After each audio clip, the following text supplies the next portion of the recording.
Welcome to LexLocal. I'm your host, Rick Dorrington. A new redevelopment project at Militia Drive was proposed at the latest planning board meeting. The mixed-use development is proposed for 319 living units as well as commercial space. In the town's ongoing effort to supply affordable housing, 47 of those units are set to be subsidized. Here's what developer Adam Siegel had to say about the project. The future residents of Militia Drive will not only support existing businesses, but attract new ones and continue to grow the town's economic pie. Transforming these existing office buildings into multifamily housing represents the most environmentally sustainable approach to increasing this housing stock. By constructing this project to passive house standard, the future improvements will consume significantly less energy per household and will result in a lower carbon footprint compared to single-family homes. Our proposal offers a fantastic opportunity for residents looking to downsize from single-family homes while staying in the community they love. Now, some residents are concerned about the size and the scale of the project, especially at the shadows at the buildings that they might cast at their proposed height. 6 stories with equipment on top is really pretty extreme for this area. It's totally going to overshadow, literally, Greeley Village. I do also want to mention that the shadow study was very helpful. It really irks me that people that live in subsidized housing are actually going to be overshadowed by this literally in December. If you look at the December 21st shadow piece of the study, 10 of the buildings are going to be shadowed pretty much, if I looked at this correctly, like all day long. And people that live in subsidized housing don't have the mobility ability that some people that are moving into this big project would have. Others in town are excited about the project on any scale and think it brings a great opportunity for new lower cost housing. Take a listen. I support this project. I think this location is fantastic. And I just want to remind everyone that there's a tremendous shortage of rental properties in our town, and a shortage of multifamily properties that are attainable to people at lower incomes. They don't, even market rate units are vastly cheaper or more affordable than what the median home price in Lexington, which is now about $1.6 million.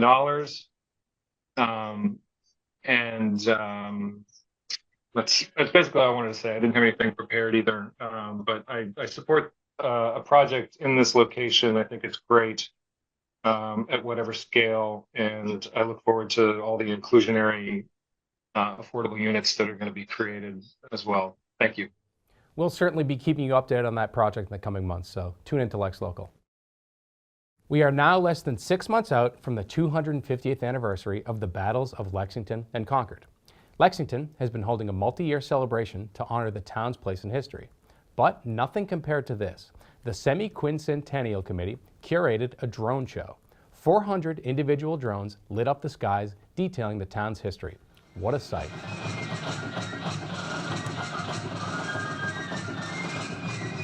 Hello, my name is Steve Connors. I'm with the Lex 250 Commission. I'm also a member of the Lexington Minutemen. And this evening, we are marking the 6-month milestone countdown to April 19th, 2025, the Lexington's semi-quincentennial anniversary of the Battle of Lexington. To mark this historic 6-month milestone, Leslie and Colin Mason sponsored this event this night, the drone show, a drone light show of 400 drones flying in synchronous orbits over the Lexington center fields, in a lot of history of Lexington being displayed.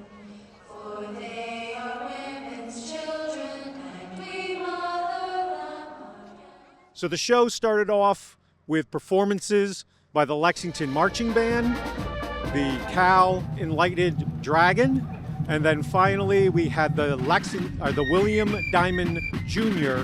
Fife and Drum Corps play. Then there was the main event, the drone show. 400 drones flying in synchronous orbits, lighting up the sky with scenes telling the history of Lexington. In 1769, 40 Lexington women gathered to spin linen and wool to show that they would no longer buy fabric imported by Britain. In 1773, citizens of Lexington burned their tea in protest of British rule and taxes. On the evening of April 18, 1775, Paul Revere called upon a friend to make the agreed signal in the North Church steeple to show how the British regulars were going out of Boston. It was then about 11 o'clock, and very pleasant. I alarmed almost every house till I got to Lexington. The regulars are out. To arms! Captain Parker, the regulars are just down the road. Sound the alarm. Lay down your arms. Disperse, you rebels.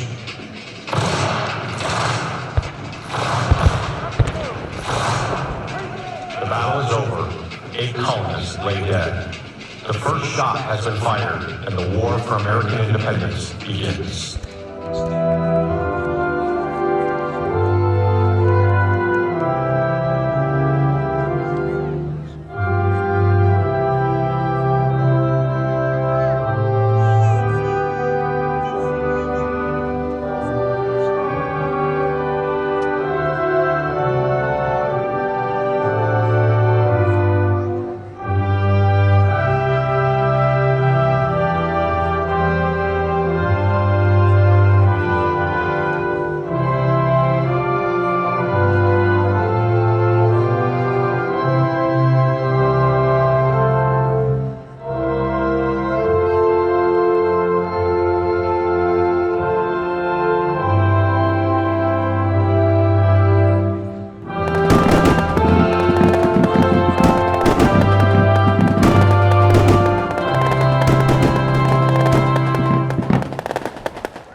Next up in the celebrations, on November 12th, the Lexington Lyceum Advocates present a screening and discussion of the film Join or Die.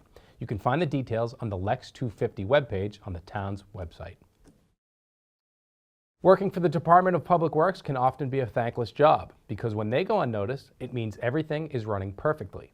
Well, congratulations are certainly in order for the unsung heroes of the Lexington Public Works Department. It has been named the 2024 Outstanding Department of the Year. We sat down with Director of Public Works, David Pinsino, to hear more. Take a look. So it was determined by industry peers, so people that work in other municipalities, different vendors that work throughout the industry. There's a committee that got together and they had started these state awards. And Lexington was the first recipient this year of the Outstanding Department of the Year award. So some of the projects were the streetscape projects that we undertook, both in and around the Battlegreen and the whole streetscape, really revitalizing the center of town, working with the different community groups and the residents to really develop a project that worked both for safety, aesthetics, and accessibility. Lexington has been on the cutting edge for their snow operations. So we've been, really had a strong program of trying to reduce salt. We're also able then to concentrate that salt in the areas that's needed. So we're not getting a lot of runoff into the side areas or into landscapes. Things like that. So it's going where it's going to be most effective in snow fighting. Another thing is partnering with the community on the food waste initiative, curbside collection, and getting more people to recognize the importance of that program and to take part in it. It's rewarding in the respect that it came from our peers. So other people that are doing this type of work, that are in the industry, that are in the profession. So to be recognized by your peers for, sometimes we think this is just what we need to do. This is the work that we do. We're working in Lexington. But to be recognized by outside, colleagues for the work that we're doing, that does mean a lot for the respect that we have in the state, in the region, that we were able to do that. Once again, congratulations, folks, over there at the DPW. We're going to take a quick break. Stay with us.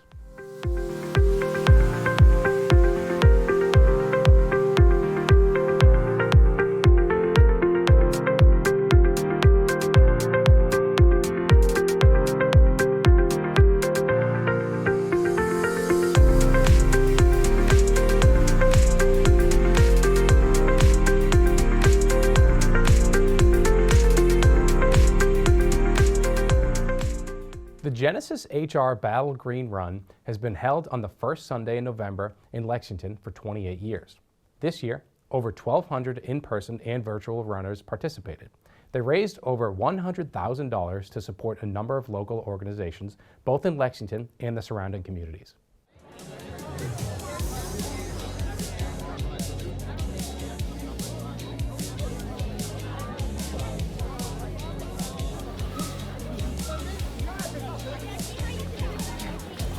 Started in 1996, and we've run every year. Well, what's interesting, the Battlegreen Run Foundation doesn't have a cause except to serve the interests of smaller nonprofit organizations.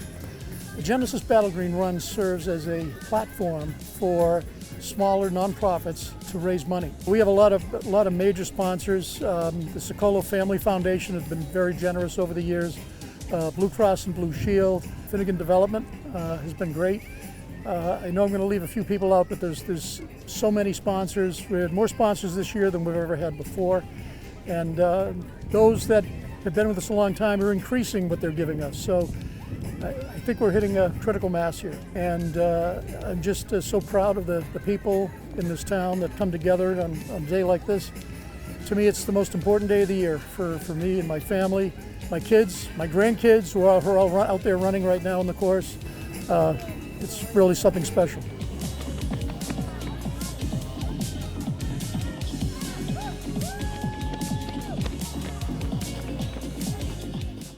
Juvenile myositis is a rare disease that affects only 1 in 500,000 children.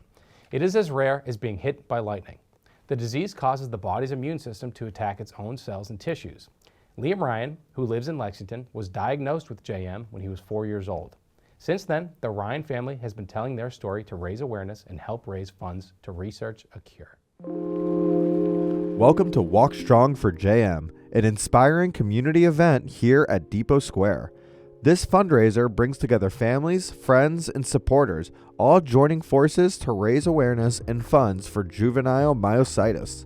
Let's take a closer look at this impactful day, starting with a conversation with Luke Ryan. When Liam was 4 years old, he basically, unfortunately, had challenges with walking, challenges with putting on his clothes, coming up the stairs on his own, or even got to a point where he couldn't pick up his own head because the disease attacks the healthy muscles, tissues, joints, ligaments, and skin, and then it doesn't have an off switch. So with that, we have a lot of treatments that we do. Liam's had, I think, 130 all-day infusions.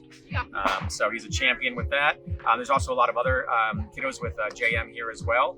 So in New England, there's just a handful of us as families. So we like to get everyone together, have a nice community event, fundraise, do awareness, have a lot of family fun activities, and just try to make it as enjoyable as possible for everybody. And mission accomplished, right? So more information on our story at curejmforliam.com. You can make a donation there. You can follow our story. We're very active on social media, and we definitely will be doing this annually, and then we have different events throughout the year.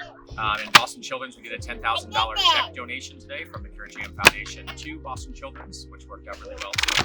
So we have my son Liam here. Hello, Liam. And we also have so many other Cure JM warriors here. Actually, should we have them all come up maybe and do a picture? All right, so this is a check to the Boston Children's Hospital on behalf of Cure JM for $10,000. Together, work as a team, and we don't have any complete cure, but we try to aim for full control of disease, and that's why it's so important to work together for rare diseases. That's how we find some effective treatments, and thank you for all you coming, and thank you. Hi everyone. I'm also fortunate to see adults with dermatomyositis at the Brigham, so I sort of get to see kids as they graduate on to amazing, successful adulthood years, which is fantastic. And I agree strongly with Dr. Dedioglu. When I started taking care of patients with dermatomyositis 16 years ago now, I never thought we would have, for example, a randomized controlled trial in this disease. And now we have many in adults, and that means many are coming for kids, which is amazing. So really the pattern of this disease in the next 10 years is just going to change dramatically. And we're just looking forward to that and continuing to take care of all your children as they grow. Thank you so much, everyone.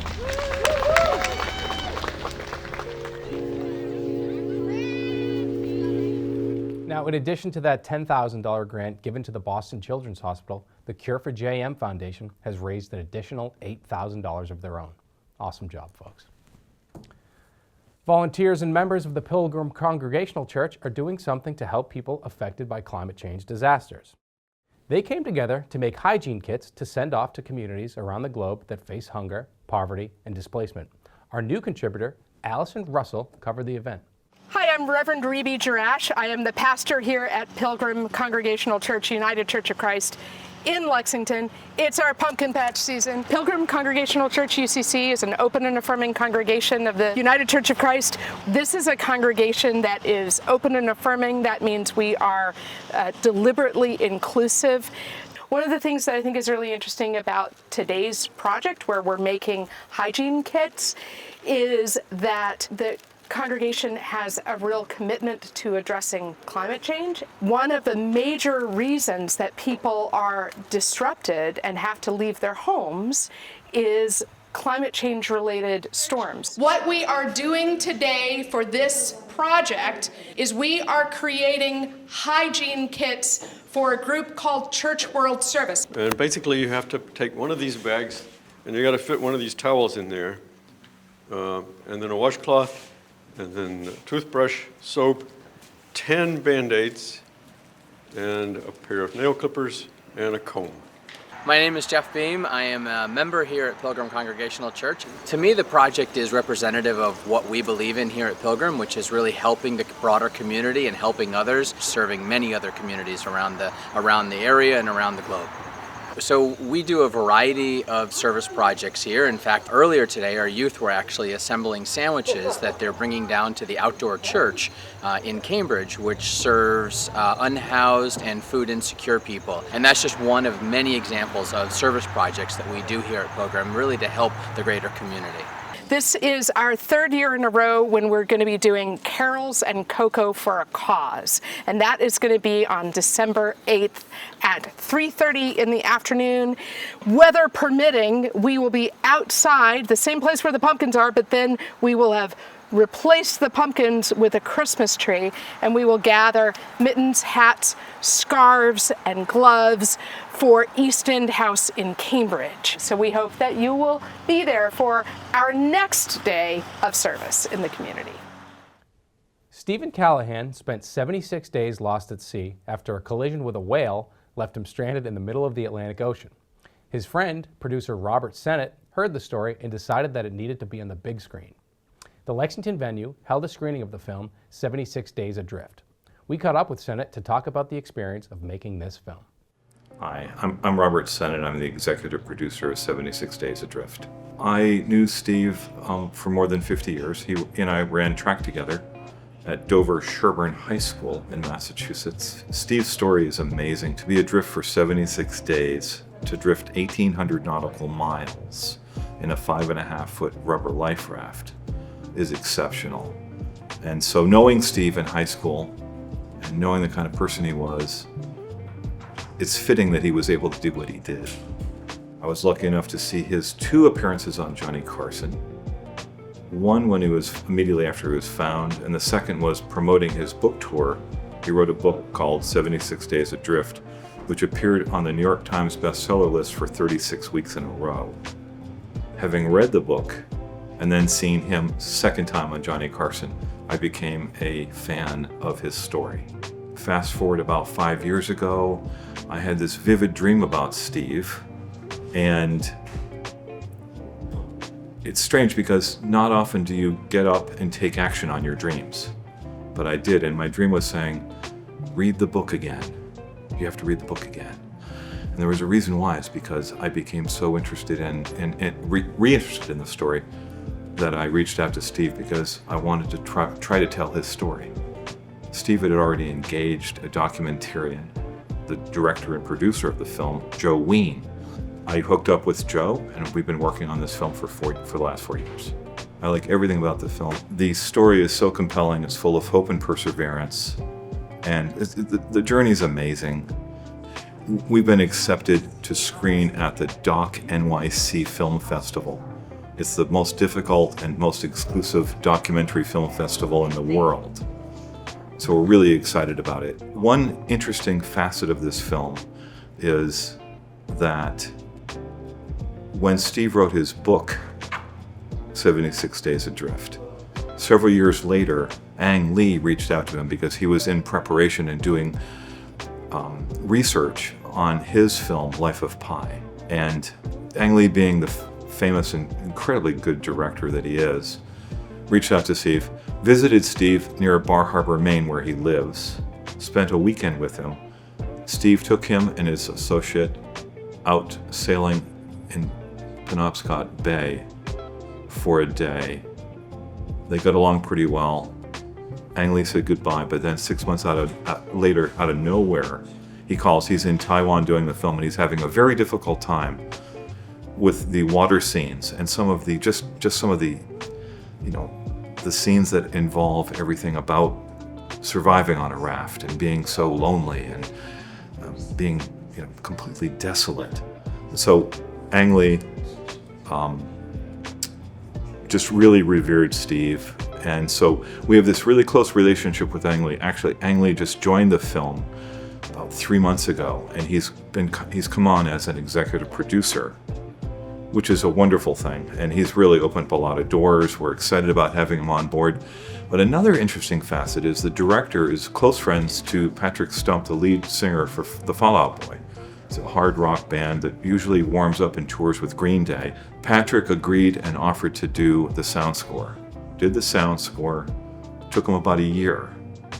Liked it, but wasn't quite satisfied with it. So he takes and sends it, his digital synthesized package that he created for the score, to the Royal Scottish Orchestra in Edinburgh.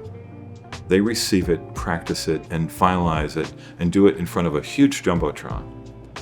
And it's just this wonderful piece of art that really supports the film.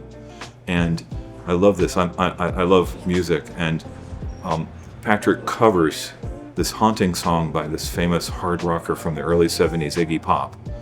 And the song that he covers is called The Passenger.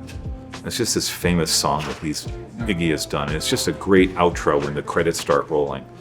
So I could go on forever, but that's one of the interesting facets, right?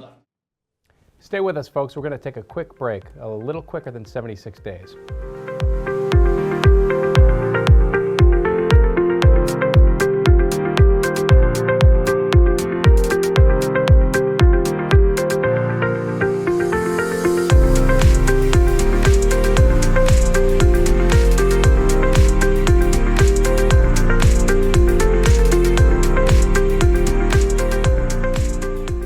Indian Americans of Lexington have been celebrating Diwali, the holiday that marks a new year on the Hindu calendar. They invited members of the Lexington community to join them in a celebration of music and dancing. And you might even see some familiar faces in the crowd. Take a look. Hi, my name is Shubhra Chandra. I'm a longtime resident of Lexington, and this evening we had a program for Diwali, which is our Festival of Lights, hosted by the Indian Americans of Lexington. And the event was full of little kids, older kids from high school, parents, citizens of Lexington performing. It was a cultural evening, so it was really dance and music and a lot of camaraderie. This year we try to get more audience participation. We did a flash mob, we did a singing sort of game with the audience, so we try to involve the community a little bit more. But this is Diwali is like the biggest festival for Indians, and we decided that this was bring it to, usually it was in Lexington High, but this year we decided to bring it to Cary Hall as well. They're all different choreographers, different, little groups of kids. Sometimes they're part of a dance school, but usually not. It's parent that choreographs, or for the high school kids, they choreograph the dances themselves. India has a very diverse range of music as well as dances, and we were trying to cover different classical styles like Kathak and Bharatanatyam, all the way to modern Bollywood dances, which is very popular. Hi, this is Neha Rathi. I am the cultural chair at IAL. I had the opportunity to also the host tonight with my beautiful host Shubhra Chandra, who you just heard. I'm delighted that Diwali is celebrated the way it should be. There is enlightenment, there is positivity, there is the feeling of victory of good over evil, and that's what this program resonates with. Everybody coming together, singing and dancing, and doing things with joy and vibrancy is what this festival is all about. It's the triumph of good over evil. I think I said that, but that's something that we want to make sure that it's for greater good. And I'm glad that this cultural program was something that everybody participated in. I live in Lexington. I'm part of this beautiful community since last 10 years, and I'm excited to be a part of it. Shout out to Doug Lucente, Select Board member, for those awesome dance moves. Lastly, we leave you with one of our favorite events of the year, Halloween trick-or-treating in the center. Our own Where's Waldo, Jake Klinzing, and hopefully you can spot him, and Terry Samaras made an appearance. For all of us here at LexMedia, thank you so much for tuning in. Hey y'all, Jake Klinzing here with LexMedia, out here today seeing who's creeping and crawling down the center. School's out, the ghouls are out getting their treats, we got witches, we got ghosts, and we're gonna see what else is out here. Let's go check it out. Yeah, take one from each bucket, that's fine, we got enough. Love it, thank you. Alrighty, now here we are now at Cary Library. Can you guys tell me what you are for Halloween this year? I am Sally Slater from the Haunted Mansion. Oh, wonderful. An elfin queen. Oh, beautiful, beautiful. Here with the scary guy from Scream. What's you gotta say, man? Nothing. Nothing to say. Just terror. What do you guys love about Halloween? All the children. They're so awesome. They're so sweet. I've seen some really good costumes out here today. And it's our 11th year. And this is our 11th year. Wow, a staple of Lexington Halloween. Oh, that's wonderful. Oh my God. Nailed it.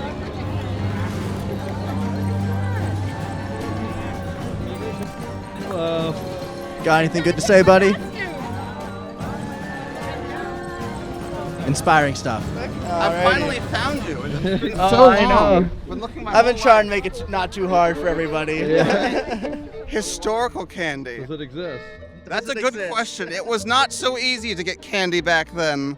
A lot of your candy, a lot of your sugar would come from your drinks. So a lot of people would add molasses to their ale, and that's where your candy would come from. If you were a kid, apples were probably the sweetest thing you had, unfortunately. Well, you heard it here first. Modern day candy is where it's at. Be happy you have your modern candy, folks. You don't want to live 300 years ago.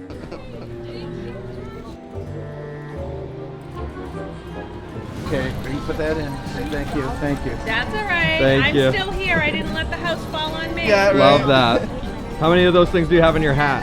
I have one more. I love that. Oh my God, that's adorable. What's up, hot dog? Oh, get him. Oh, happy Halloween, guys.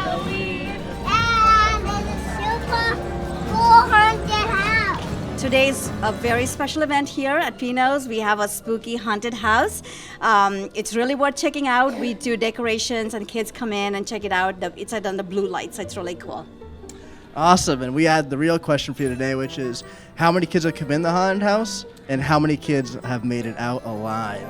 I am expecting like more than 1,000 kids around here today. So we are so big in Lexington with a trick-or-treat event here. Well, it sounds like a real hit with the town. Let's go check it out.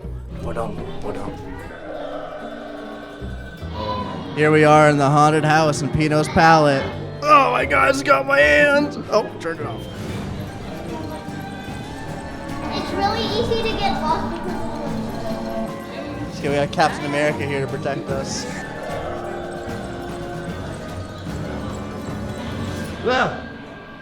All right, everybody, we had a wonderful day down here in the center. Saw some fools, saw some ghouls, saw a few ghosts, just everything really. Great mix of stuff here. Some really scary stuff out here. You guys got anything good to say about that?